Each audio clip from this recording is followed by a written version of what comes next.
Alright, hello again. I've got another video on the last Cascade County Commissioners meeting. They were discussing the job description for a permanent election administrator and then also appointing an interim. And so they named an interim, Devereaux Biddick, and that's B-I-D-D-I-C-H, B-I-D-D-I-C-K, as interim elections administrator. She's been there in the office with Sandra for a year. It's not Sandra, but I think it's a good pick, and I think that it'll be nice to be back to normal for a minute, especially for the candidates coming up this next year that will need some voter lists and such from that office and to file their declarations of nomination.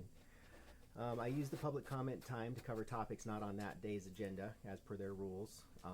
I brought up getting a chief administrative officer. That would be someone like a city manager, except for the county.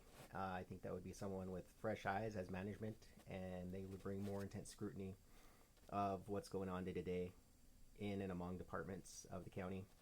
I also talked about property tax and inflation factor. The inflation factor is what taxing jurisdictions like the county can add to their budget each year. I believe it's going to go up to 2.82%. From 2.46% this last year. I said that the county could mitigate that by lowering their number of mills. That would lower your tax bill. Not a lot, but enough, and they would have control of doing that.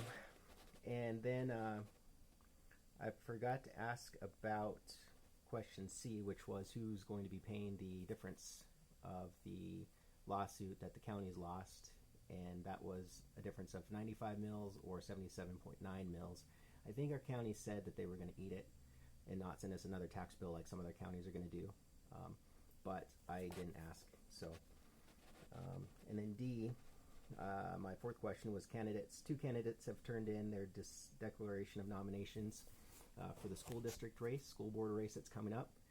My question to the commission was, when are those legally acknowledged? And the law itself is unclear to me. So I was curious, and it's not a question and answer session. They don't have to answer this, but I was just curious how we know when those declaration of nominations become official and who is officially recognized under law to accept and acknowledge those. So that's a question I have of state law and the county itself.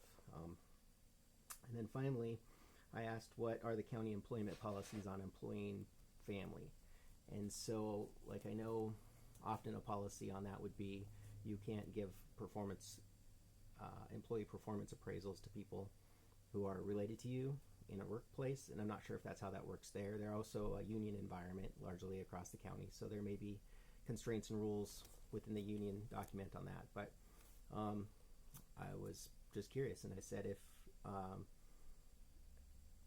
I'll probably come back and ask for their employment policy as a county and just see what that says. So that was what I had to say about last Friday's meeting, and I'll update you with more as we go. I also am going to come up with a special video on the courts and our lack of 2 court judges given the caseload here in Cascade County, but that'll be a different video.